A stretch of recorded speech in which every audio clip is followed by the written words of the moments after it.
Ya, balik lagi. Ya, di sini seperti biasa saya akan menjelaskan mengenai materi uh, Advanced Financial Accounting ya, atau mata kuliah akuntansi keuangan lanjutan mengenai isu ya seputar konsolidasi.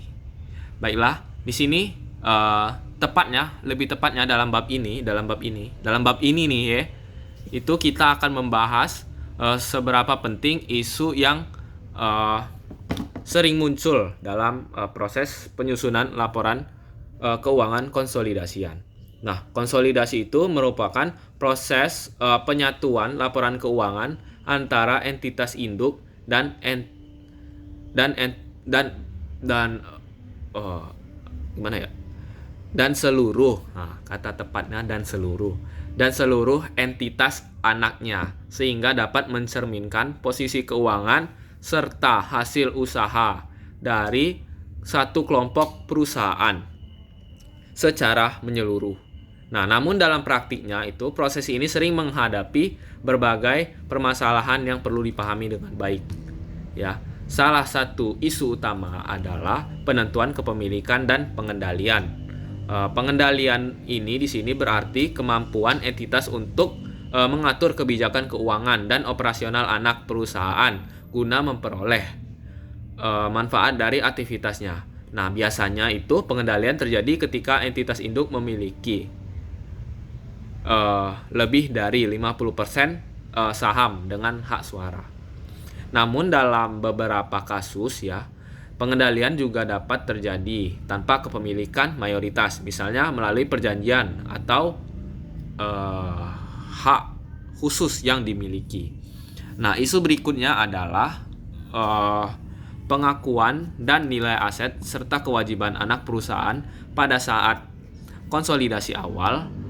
Ketika entitas induk itu mengakuisisi perusahaan, aset dan kewajiban anak itu harus dinilai kembali ke nilai wajarnya.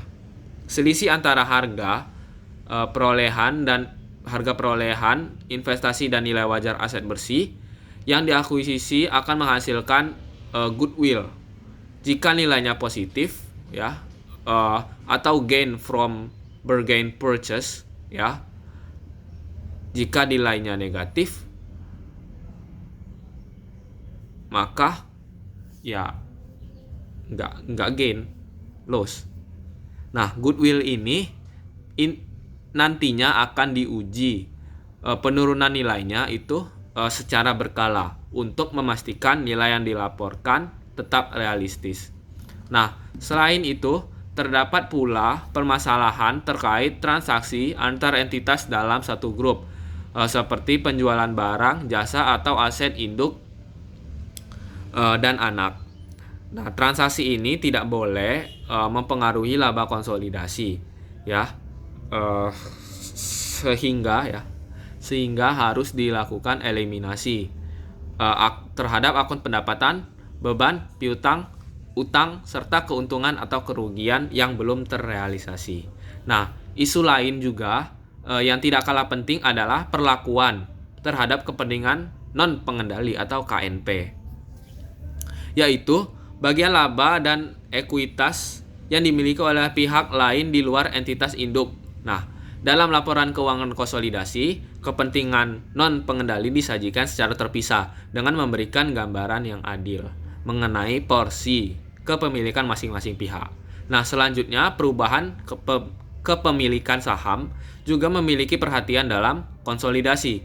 Nah, ketika entitas induk itu menambah atau mengurangi kepemilikannya tanpa kehilangan kendali, selisih antara nilai transaksi dan perubahan ekuitas itu dapat dicatat langsung dalam ekuitas, bukan sebagai laba rugi. Nah, namun jika pengendalian hilang, maka entitas induk harus menghentikan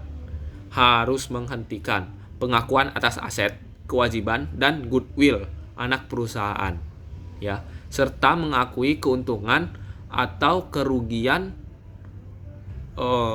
atas pelepasan aset tersebut. Nah, terakhir terdapat isu mengenai pengaruh kurs mata uang asing. Nah, dalam kelompok usaha yang memiliki anak perusahaan di luar negeri, laporan keuangan anak harus dikonversi ke mata uang pelaporan induk. Nah, perubahan nilai tukar ini dapat menimbulkan selisih kurs yang harus disajikan sebagai bagian dari komponen ekuitas lainnya dalam laporan konsolidasi. Nah, sebagai kesimpulan, teman-teman, proses konsolidasi bukan hanya sekedar menggabungkan angka-angka dari berbagai laporan keuangan, ia juga memerlukan pemahaman mendalam tentang prinsip pengendalian, pengakuan aset, dan kewajiban. Nah, eliminasi transaksi antar entitas itu serta pelakuan terhadap kepentingan non pengendali dan perubahan kurs.